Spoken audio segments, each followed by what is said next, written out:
very fast. Yes, I did. That's why I want to challenge Machine one day, man. I think I can take Machine in an eating contest. I think so too. And I let him know. And nobody else thinks I can do it. I believe in you, bro. Yeah, you're the only one. Because you see my true skills. I think the Muslim believes in me too. The Muslim knows. Of course, I lived together with the Muslim for quite a while. I told this to Idra as well, and Idra said there's absolutely no way. And Machine thought I had no chance either. But I believe, man.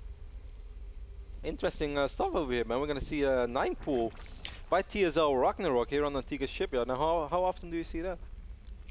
Very, very seldom. That said, early command centers are quite common on this map. So Ragnarok very clearly trying to build order counter MMA. It's just going to be a question of whether or not MMA is going to go for the fast command center, if he's going to play safe.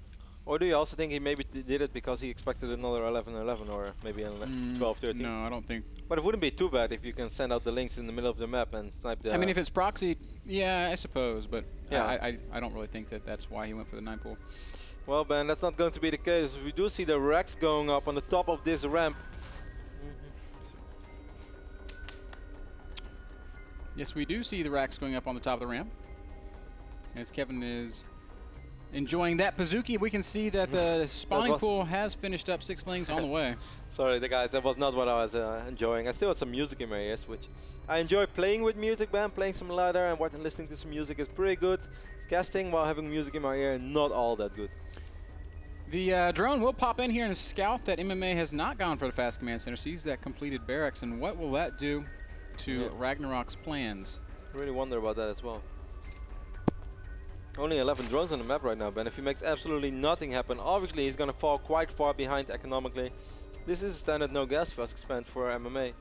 MMA is still completely unaware of what's going on, though. So this is still a little bit dicey. He's most likely going to be able to... No, he has to force this base, no? He's going to be forced to cancel this command center. There's no way around it. And he's actually, Ben, he doesn't have a full wall off. MMA knows nothing yet. He still didn't even see this links, Ben. Oh, well, he's going to drop the depot. Oh, yeah, the depot may save the day, but if the links... Oh, they could have gone up the ramp. Instead, Ragnarok's going to try and force a cancel on this expansion. If he targets the depot will go down. He can't repair a building depot. There's only 1 Marine on the map for MMA, and it's so far out of position. I guess he's able to repair this just long enough until 1 Marine does pop. Oh, yes, that depot will complete. The command center is canceled now. With the cancellation of the command center, all of a sudden this isn't that bad for Ragnarok. He's going to have a little bit of a lead as he will be expanding himself right now. This poor Marine, man. Not only did he miss the links, he also died. And nobody ever knew about it. It's a bad day. It's like, yeah, where did that Marine go who left early on? I don't know, man. He's a deserter. He went beyond the wall. He was not a deserter, guys. He died fighting bravely for his Terran brethren. And we're making a double expand in reaction to this. Of course, that's probably what he's planning all along. This is pretty much the standard for Antiga Shipyard. Oh, imagine if those links would have run up the ramp immediately. What do you think would have happened? You know, I don't know. Because it took so long before that Marine even popped, so it was pretty much going to be SCV If the links only. got up and they were able to surround the barracks, you know, every Marine is pretty much going to die as it pops out. But at the same time, SCVs, I mean, workers against small numbers of lings, it's a winnable fight. So until they get adrenal glands, man. Then it's once that's in play, it's all over for sure. In all seriousness, you do not want to fight lings with adrenal glands with workers. I did that a few times. It did not go well for my pros. Fortunately, Ben, in Hard Spawn we have Purify, the free cannon. Oh, I love Purify. It certainly helps with stabilizing a lot of the early game openings. Yep. Certainly helps against the early biopressure of Terrans. Every 2 racks opening is pretty much dead. Which I'm not sure if that's a good thing for the game or not, but it's a good thing for Rotterdam's win rate. It's a good thing for Protoss. Yeah, man. I'm higher than I ever was on ladder. Today I was top 10 GM in the beta. Took a screenshot and all.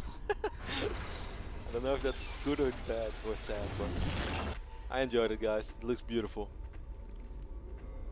Third hatchery down now for Ragnarok. MMA is going to put on a little bit of pressure with these initial lings, but it shouldn't be that successful with a queen and zerglings out.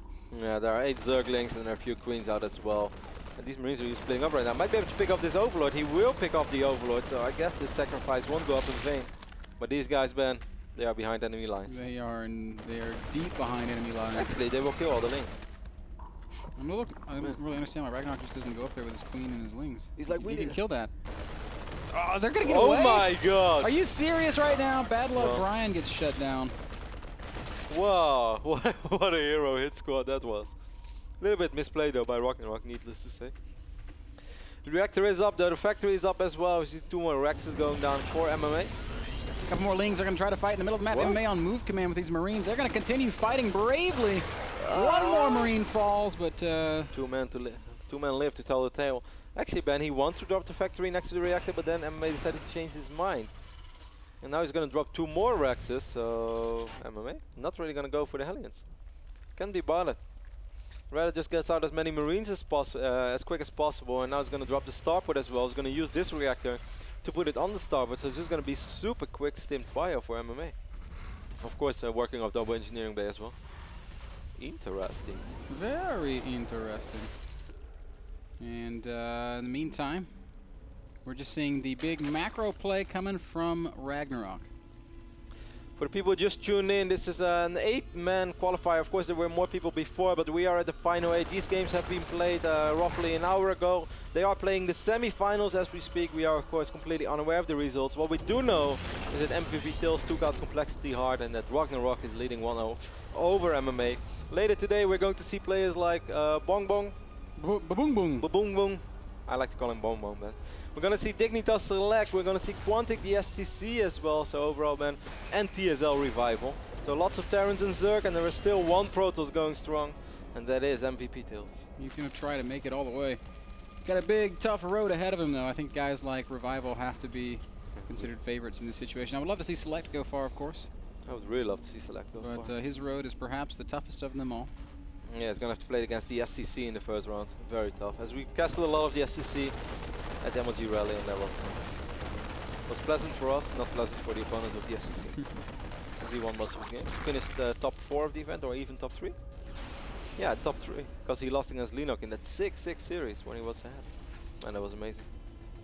Right now, all or both players are working off of 3 bases. Ragnarok is trying to spread some creep and establish his mid-game. MMA is in full-on macro mode. He's going to move out with his first 2 medevacs. Baneling Nest is done though, Kev. Yeah, it's pretty much done. Armor is almost done as well, so we're going to see sick upgrades for MMA. He's really going to try to muster out those upgrades as quick as possible. He's going to be working on 2-2 Ben before 1-1 is even ready with his opponent. So he's going to have a nice upgrade advantage. Dan the man, Frodan from Heaven, is in the studio as well. Shout out to Dan. Hi Dan. Getting fierce with some Pazuki? Dan gets really sad when it's Pazuki day. He tries to stay fierce but gives in to the temptation. I thought you were stronger than that, Dan. Nobody can say no to Pazuki, Kev. It's one of those things you just have to accept. First little Marine poke going to come forward now. Yeah, with quite a few Lings and Banelings over here as well. As long as MMA gets off creep, he should be sort of fine. He can of course pick up these Marines as well. But he tried to pick up as many Lings as possible. Well, more people are just showing us love for the fact that we did bring them Pazuki. What's going on over here, Ben? Why is everybody showing us so much love? You and your Pazuki's IDs are great. 2-2 starts for MMA. Spire is on the way now as well, while we do see MMA trying to be active with dropships all around, clearing out ways for Vikings. And Ben, just let me know when you're ready. Oh, I'm ready, bro. Are you ready? I'm always ready, as MMA is trying to find openings, but it looks like all the doors are closed, as Ragnarok's doing a good job being in position, setting up some good defenses. Oh, actually he's 1 medevac solo on HP. It's not going to fall though. Good job MMA keeping it alive. But so far Ragnarok is doing a fantastic job at dealing with this early Marine pressure from MMA as well. Now of course it's not super early, but by the time that, I mean, considering the fact how this game has opened and how quick MMA tried to get out as many Marines as possible, man, these tanks were not sieged, and these are a lot of Lings, but there are quite a few Sim Marines as well. So I guess MMA is still fine. And he's still being active with these Marines as well. There's so much going on right now all around the map. Yeah, the MMA trying to find openings, Ragnarok trying to defend on all fronts, and he's doing a really good job. Ragnarok's probably going to be thinking about taking a 4th base here in the middle of the map. That's exactly what he does, as MMA is having to sort of reevaluate his position. We can see him adding a turret up there at the front. I think MMA definitely hoped to do way more damage with at least one of those drops. Now, obviously, not all of them were going to be super exciting, super successful. Spire is done, Ben, and immediately he's going to produce 10 Mutalisks. In the same moment, though, pretty much, MMA starts his first Thor. Let me find him. Here he is. Thor is here. Thor is here. That'll give some defense against these mutas, but 10 mutas is a lot. And they can definitely magic box and kill a Thor. Of course, the real purpose here is the Thor to just to buy time for additional defenses to arrive now. 2-2 upgrades finishing up soon for MMA. 2-2 upgrades also on the way for Ragnarok. So these guys pretty even in that regard. Ragnarok's drone count right now 91. So fantastic economy for the Zerg player. He lost so few drones, but MMA put on some really serious pressure. Actually, he did not lose a single drone. How's that even possible? Unbelievable. Mutas do fly over these Marines in the middle of the map. They're spotted, but not really damaged at all, as MMA is just going to try and take a little bit of map. Now, if Terran can control the center of Antiga, it becomes a lot harder for Zerg, and MMA doing a good job getting in position. I feel that MMA has been doing a pretty good job at trying to shut down the creep spread as well, but it just didn't really seem to matter. As Ragnarok, as soon as he has a few seconds to drop those creep tumors, he's just doing it all over the place. Makes it so much easier for him to deal with all these Marines. Of course, MMA is still in a good position, but MMA needs to worry about that 4th base ban. Yeah, he's got to figure something out in that regard. And even controlling the center is going to be quite hard because the Banelings are in such high numbers. But 2-2 is not ready yet for Ragnarok. I cannot imagine he wants to take a fight right before his upgrades are ready. No, he definitely does not want to do that. He's only seconds away. He should definitely wait. That said, there's very few tanks on the map for MMA, Kevin. Only 5 siege tanks and 17 more Banelings in production. We might see a big attack from Ragnarok, and that could crush MMA. At the same time, MMA is going to drop 2 additional command centers, slowly but steadily leapfrogging forward. He wants to control the Zelnaga Watchtower. This is a beautiful fight. Ragnarok's going to come from 3 different angles, and here comes the attack. Banelings and Zerglings coming from all sides. Has to be controlled a little bit. Siege tanks in the middle. Oh, they're clumping up the Marines. MMA trying to focus fire down these Banelings, but I don't think it's going to matter. Great micro from MMA. Excellent splitting. Actually, MMA somehow, some way comes out of that with an advantage. And +2 just finishes. So Ragnarok getting a little bit hasty. Probably heard upgrade complete with his +2 armor, and that's when he decided to go for it. All right. All out. Still a few minutes alive though. Only 5, but right now this is the also important Zelnaga Watchtower on Antiga that MMA controls right now. But a lot of Banelings are morphing. Ragnarok immediately gonna try to make a stand for that Zelnaga Watchtower. Thor is still alive as well. You might want to pick that Thor up, MMA. Oh, Banelings do not want to trade with tanks or Thors. They do want to be connecting with the infantry. Here comes the Marines of MMA. They are a little bit clumped, but MMA is so good with his control. Pulls them back, loses virtually nothing to those Banelings. Pretty beautiful play by MMA. From Ragnarok. MMA, exceptional control there. Yep. I want to talk a little bit about Ragnarok's build. It looks really silly when you see a 4-base Zerg with 91 drones and you call his build an all-in.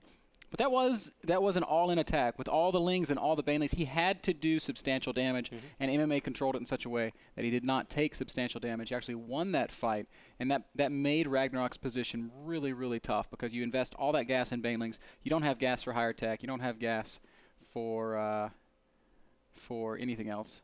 And, well, that's about it. I'm seeing that TV submitted his Pazuki, and so someone at home just ordered a Pazuki as well? I think it's a homemade Pazuki. It looks delicious. Looks pretty good. Or maybe he went and got a Pazuki of his own. TV, I like the way you think. That Pazuki looks fantastic. I like you, if you enjoyed yours as much as I enjoyed mine, then you're having a damn good time tonight. We're going to take a quick break. Game number 3, MMA versus Ragnarok, is going to happen on Whirlwind, and we'll be back in a minute to bring it to you.